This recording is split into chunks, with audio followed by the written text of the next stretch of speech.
When the hotel staff upgraded my room for free and whispered, "Don't open the door after midnight, I'm being serious," I thought she was joking. At 2:47 a.m., someone knocked. 3 slow, deliberate knocks. I looked through the peephole and saw something that made me understand why that room had been empty for 6 months. What I discovered the next morning revealed a pattern of disappearances that the hotel had been covering up for years. My name is Lauren Hayes. I'm 29 years old, and I'm a travel blogger who stays in hotels across the country about 200 nights a year. I thought I'd seen everything. Bed bugs, sketchy neighborhoods, weird guests, you name it. But nothing prepared me for the Grandview Hotel in Savannah, Georgia, and the room on the 4th floor that no one was supposed to be in. The warning from the front desk clerk wasn't a superstition or a prank. It was a desperate attempt to protect me from something the hotel management knew about, but refused to acknowledge. Before we get into this, hit that subscribe button and drop a comment telling me where you're watching from. I love hearing from you all. I'm a full-time travel blogger. I run a website and YouTube channel where I review hotels, restaurants, and tourist attractions all over the United States. I started doing this 4 years ago after I quit my corporate marketing job in Chicago. I was so tired of the office politics, the fluorescent lighting, sitting in the same chair staring at the same computer screen every single day. I wanted freedom, wanted to see the country, wanted to build something that was actually mine. So I took the leap, started the blog, and never looked back. My life now is completely different from what most people consider normal. I'm on the road constantly, rarely staying in the same city for more than 3 or 4 nights. I don't have a traditional home anymore. My apartment in Chicago is sublet to a friend, and I just keep a small storage unit with off-season clothes and personal stuff I don't need while traveling. Everything I own that matters fits in 2 suitcases and a backpack. I make my income from affiliate links when people book hotels through my site, from sponsorships with travel companies, and from ads on my content. It's not making me rich, but it pays my bills and gives me the freedom to wake up in a different city every week. My parents think my lifestyle is completely reckless. They live in Minnesota, and they're always asking when I'm going to get a real job and settle down. My younger sister, Beth, is more supportive. She's a teacher in Minneapolis with a much more traditional life, but she lives through my adventures. We video chat twice a week, and she's always asking for travel recommendations and wanting to hear my crazy hotel stories. She loves the drama of my life, even though she'd never want to live this way herself. I've been single for about 2 years now. It's hard to maintain a relationship when you're never in one place for more than a few days. I dated a guy I met in Denver last year, and we tried to make it work long distance, but it just fell apart. I'm honestly okay being on my own most of the time. I've gotten used to solo dinners, talking to myself in empty hotel rooms, being my own company. I've also become an expert at reading hotels. I can tell you which chains are reliable, which independent properties are hidden gems, and which places are covering up serious problems with good marketing and pretty photos. The night that changed everything was a Tuesday in late November. I'd driven from Charleston to Savannah for a 3-day stay. I was planning to review several hotels and restaurants in the historic district for my blog. I'd booked a standard room at the Grandview Hotel, a mid-range property that advertised itself as having historic charm at an affordable price. The hotel was this converted mansion from the 1890s, 4 stories tall, with really beautiful Victorian architecture. Like every old building in Savannah, it claimed to be haunted. That's basically a requirement for marketing in that city. I don't believe in ghosts. I've stayed in supposedly haunted hotels all over the country and never experienced anything I couldn't explain. Creaky floors, old pipes making noise, drafts from bad windows. That's all it ever is. Tourists hear these normal sounds in old buildings and their imaginations run wild. I always figured the ghost stories were just good marketing to attract people who want a spooky experience. I arrived at the Grandview around 6 p.m., tired from the 3-hour drive, and looking forward to a hot shower and some room service. From the outside, the hotel looked really impressive. Beautiful Victorian architecture, a perfectly maintained lawn, these old-fashioned gas lamps flickering by the entrance like something from a historical movie.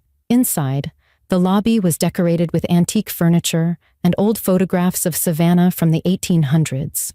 Very atmospheric, very Southern Gothic, exactly what tourists expect when they visit Georgia. It looked like the kind of place that would photograph beautifully for my blog. I walked up to the front desk where a young woman was working the evening shift. She looked to be in her early 20s with dark hair pulled back in a tight bun, pale skin, and these tired eyes that told me she'd been on her feet for hours. Her name tag read Angela. I gave her my name and reservation confirmation, expecting the usual quick check-in process. Angela typed on her computer for a moment, frowned slightly at the screen, then looked up at me with a smile that seemed a bit forced. "Ms. Hayes, I see you booked our standard queen room on the second floor. However, we're pretty quiet tonight, and I'd like to offer you a complimentary upgrade to one of our deluxe rooms on the fourth floor. It's a much larger space with a better view, and there's no additional charge at all." I was surprised, but pleased. Free upgrades are pretty rare, especially at mid-range hotels like this one. Usually you only get upgraded if you're a loyalty member or if there's been some kind of problem with your original room. Wow, that's really generous. Thank you so much. Is there a catch? I meant it as a lighthearted joke, but something flickered across Angela's face. It looked like nervousness, maybe even fear, but it passed so quickly I thought I'd imagined it. "No catch at all," she said, her voice steady, but her hands shaking slightly as she prepared my keycards. "We just want to make sure our guests have the best possible experience." Angela printed out the keycards and the information sheet with my room number and Wi-Fi password. She held them for a moment before handing them to me, and I noticed her glancing around the empty lobby like she was checking to see if anyone was watching us. Then she leaned forward slightly and lowered her voice to barely above a whisper. "Ms. Hayes, the room I'm giving you is 412. It really is a beautiful room, one of our best. But I need to tell you something important, and I need you to take this seriously. Don't open your door after midnight. No matter what you hear out in the hallway, no matter who knocks or what they say, do not open that door." I actually laughed, thinking this was part of the hotel's whole haunted mansion marketing thing. Savannah hotels love playing up the ghost stories for tourists. It's basically part of the experience. "Okay, got it. Is this like a Bloody Mary situation? Do I have to say something 3 times in the mirror?" I was smiling, expecting her to smile back and maybe tell me the legend behind the haunted room. But Angela's expression didn't change. Her face remained completely serious, and her eyes locked onto mine with an intensity that made my smile fade. "I am not joking with you. I'm being completely serious right now. After midnight, do not open that door for any reason. I mean it." The way she said it, the genuine fear in her voice, sent a chill down my spine. This wasn't part of a fun ghost story experience. This was a real warning from someone who was genuinely frightened. "Angela, are you saying the hotel isn't safe? Is there a security issue I should be worried about? Because if there is, I need to know." Angela glanced toward a closed office door behind the desk that I assumed belonged to the hotel manager. She bit her lip, clearly struggling with how much to tell me. "The hotel is safe as long as you follow that one rule. Room 412 has been empty for 6 months. Management keeps it listed as being held for renovations, but that's not the truth. The last guest who stayed in that room opened her door at 2 a.m. when someone knocked on it. She disappeared that same night. Just vanished. The police investigated everything. The hotel cooperated fully, showed them all our security footage and key card logs. But that woman was never found. Her car was still in our parking lot the next morning. All her luggage was still in the room. Her purse, her phone, her wallet, everything. But she was gone. My stomach dropped. This couldn't be real. If that's actually true, why are you putting me in that room? That makes no sense. Angela looked pained, like this was tearing her apart inside. "Because my manager is making me. We have a big tour group checking in tomorrow and we need all the second and third floor rooms for them. You're traveling alone, and management decided that if we put someone in 412 for a few nights, it'll prove the room is fine and break whatever bad luck is attached to it. They think the disappearance was just a weird coincidence and that the story is hurting our business. They told me to offer it as a free upgrade so you wouldn't complain about being moved." She pushed the keycards across the counter toward me, her hand trembling slightly. "I'm only warning you because I have a conscience. I can't sleep at night knowing I put someone in danger without at least trying to protect them. The room really is nice, and you'll probably be completely fine. Just please, whatever happens after midnight, whatever you hear, don't open that door." I stood there in the lobby holding those key cards, my mind racing through my options. Part of me wanted to refuse the upgrade entirely and insist on staying in my original second-floor room. That would be the smart, safe choice. But another part of me, the part that had built a career on investigating hotels and telling stories, was curious. Was this an elaborate prank? Was Angela being overly dramatic about something that had a rational explanation? And honestly, if there was a real story here about a woman disappearing from a hotel room, that was exactly the kind of thing my audience would want to know about. What if I just stay in my original room instead? "Can you switch me back to 208? Angela nodded quickly.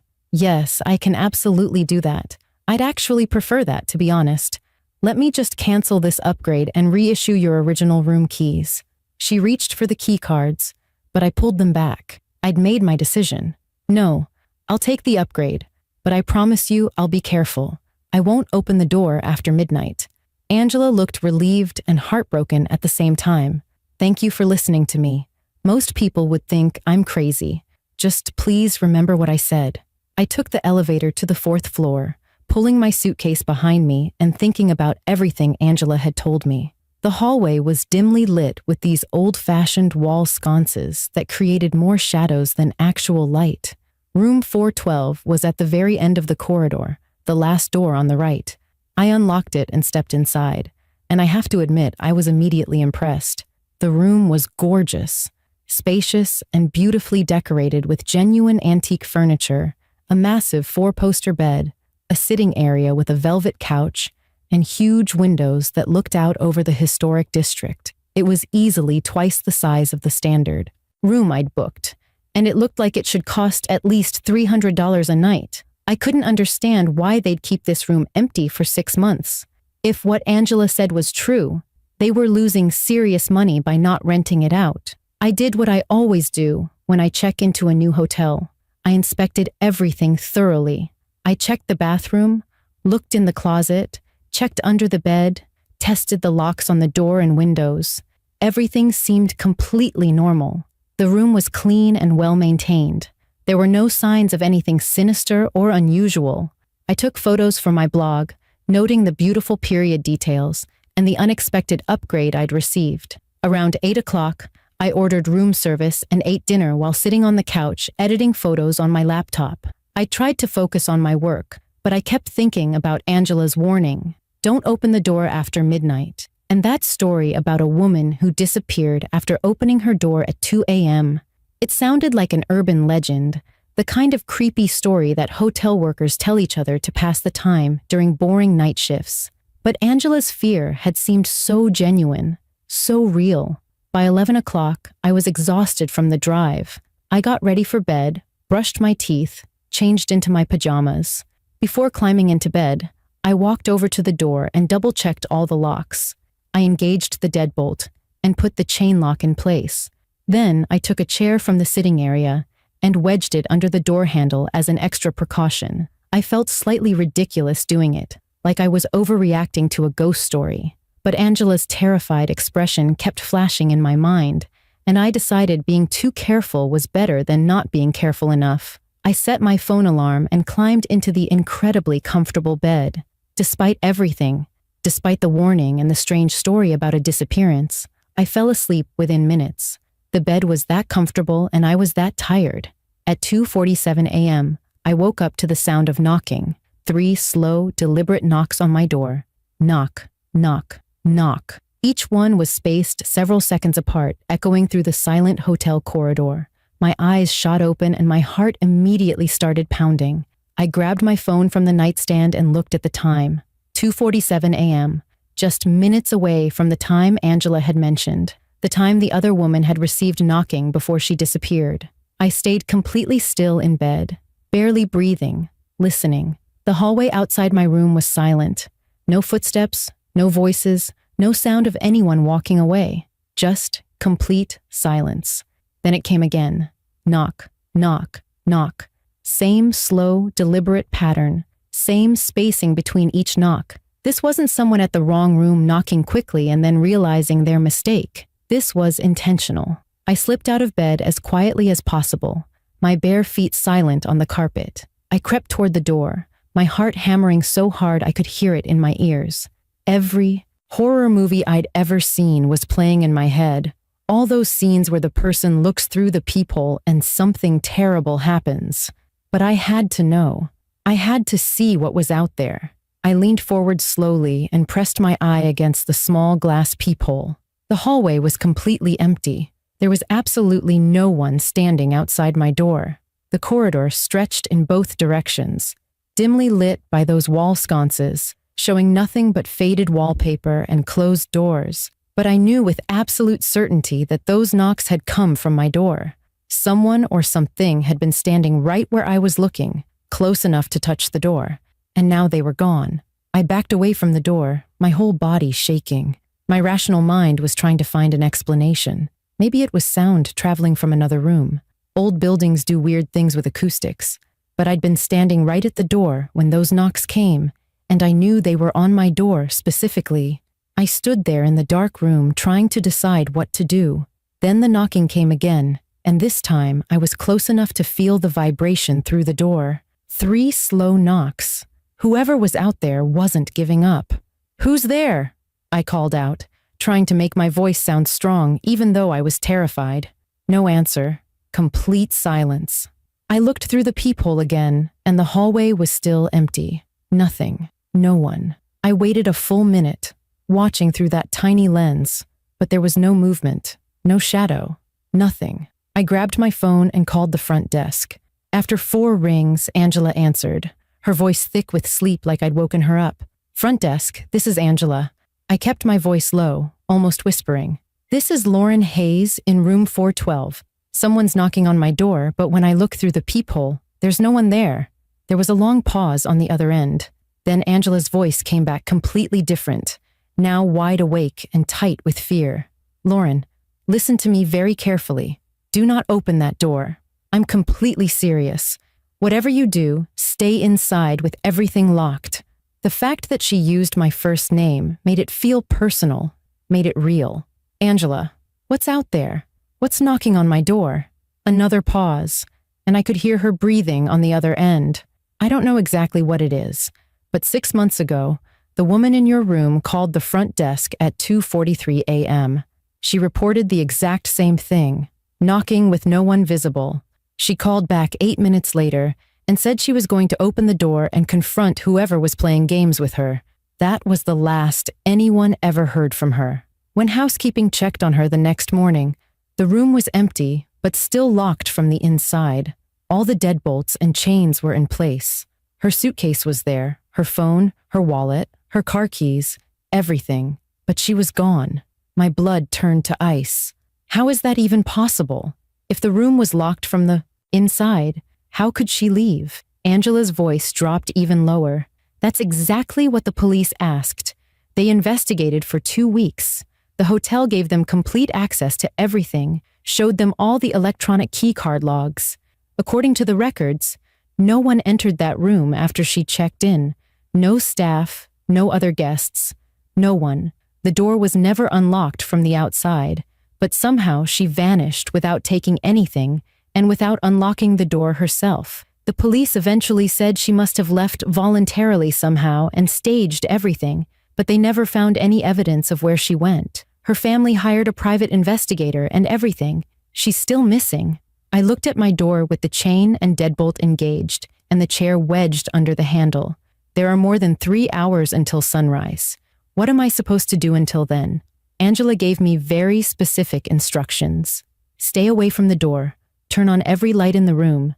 Don't respond if the knocking continues.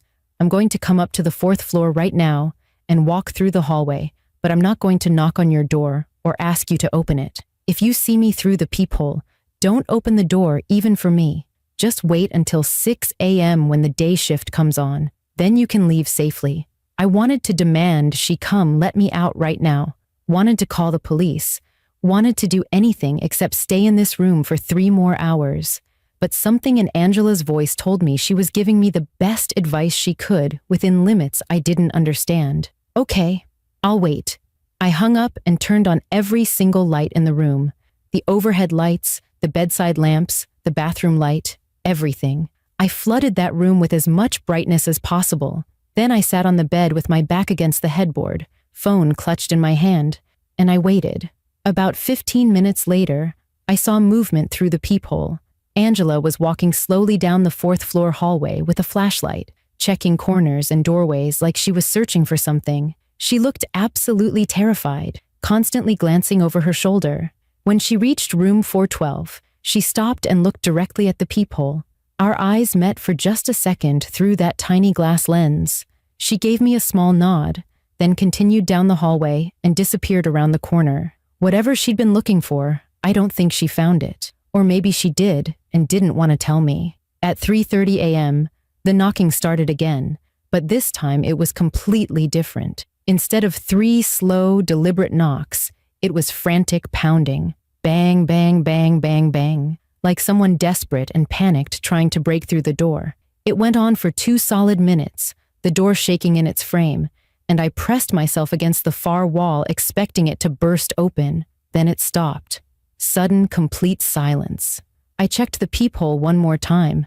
Still nothing. No one there. I didn't sleep for the rest of the night.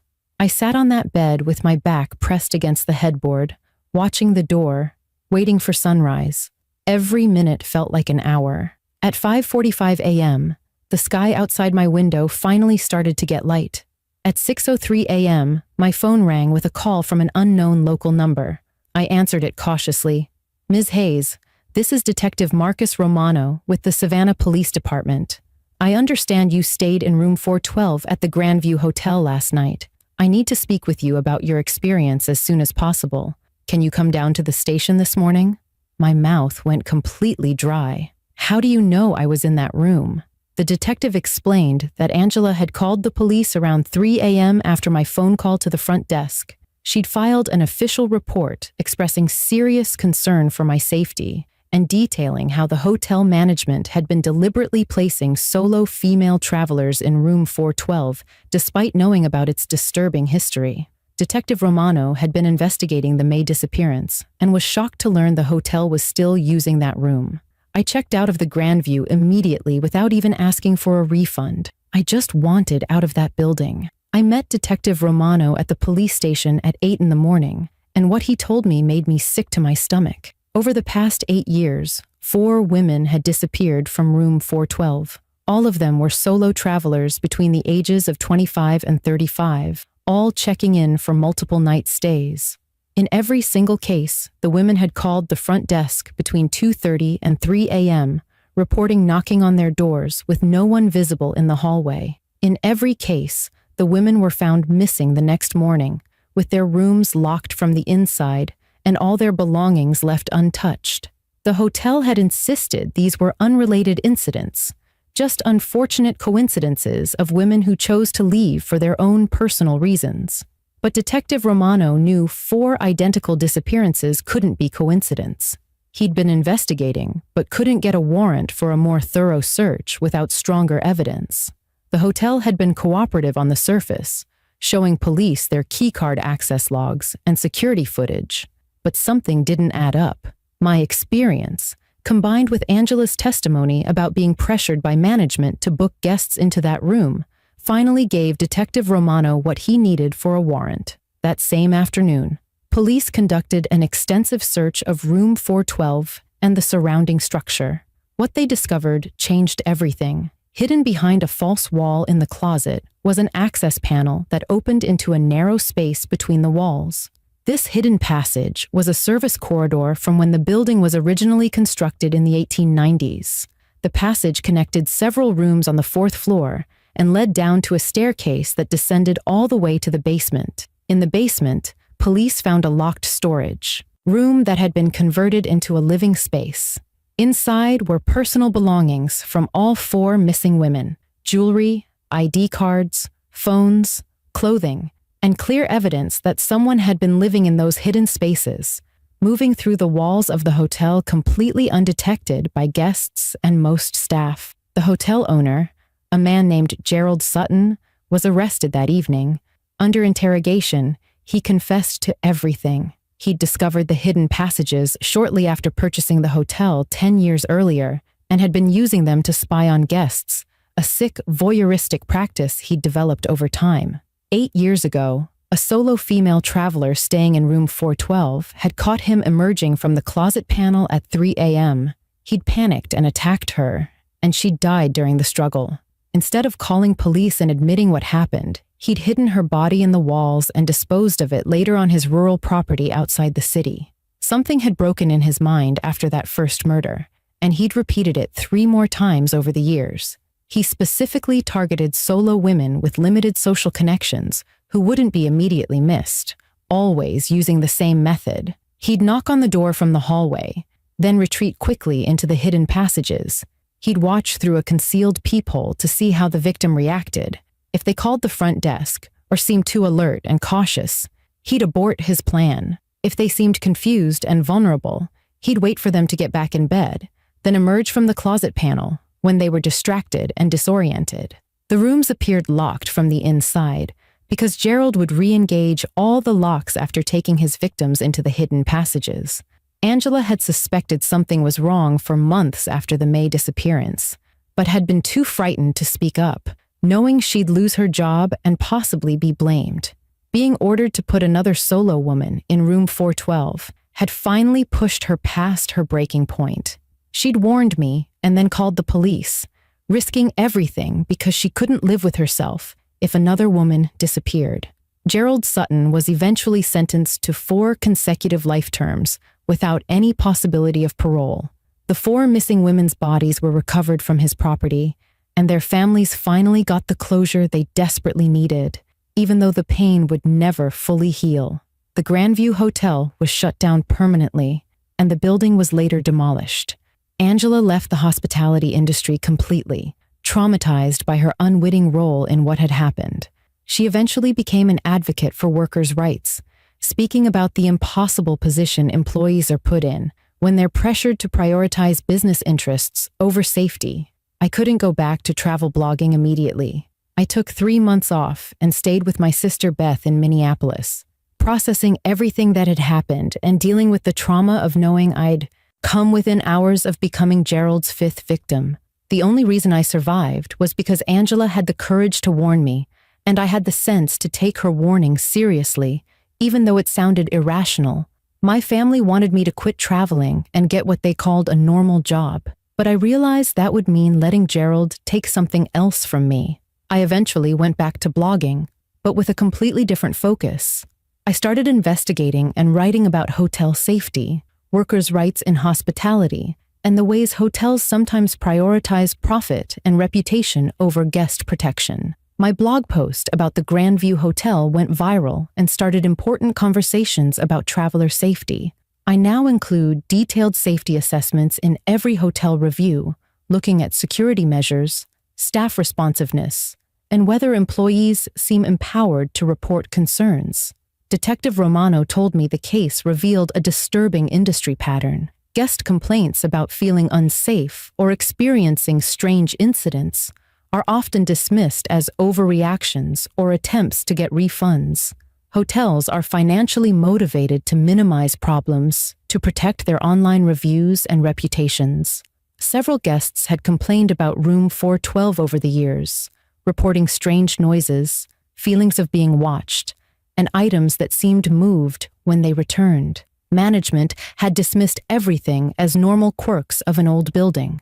Those guests had been detecting Gerald's presence, but their valid instincts were invalidated by a business model that valued reputation over reality. I now teach workshops about travel safety, especially for solo women. I emphasize trusting your instincts, listening to staff warnings even when they seem strange, and never worrying about appearing paranoid if something feels wrong. I tell everyone about Angela, about a young worker who broke the unspoken hospitality rule that says never worry the guests, never make the hotel look bad, always smile and pretend everything is perfect. She told me the truth. and that truth saved my life. Here's what I need everyone watching this to understand. Free upgrades sometimes come with hidden costs. If something seems too good to be true, ask questions. If a hotel employee gives you a warning that sounds strange or superstitious, take it seriously. They know things about that property that you don't, and if they're risking their job to warn you, there's a genuine reason. Your safety matters more than being polite or not making a fuss. I had every logical reason to dismiss Angela's warning as crazy or as part of ghost story marketing. Any of those dismissive choices would have led to a very different outcome. The 4 women who died weren't careless or naive. They were simply unlucky enough to stay in that room before someone like Angela found the courage to speak up, and they made the understandable mistake of opening their door when someone knocked. If this story made you think differently about travel safety, hit that subscribe button right now and leave a comment sharing your thoughts. When you travel, research beyond pretty photos and positive reviews. Check recent reviews specifically for safety concerns. Look at how hotels treat solo travelers. Pay attention to how staff interact with you. Are they genuinely helpful or just following corporate scripts? Do they seem empowered to address problems or afraid of management? These observations tell you whether a property truly cares about guest safety or just about appearances. And remember, if someone warns you about danger, even if it sounds impossible or irrational, honor that warning. Your life might depend on taking seriously what others risk everything to tell you. Thank you for watching, and please, stay safe out there.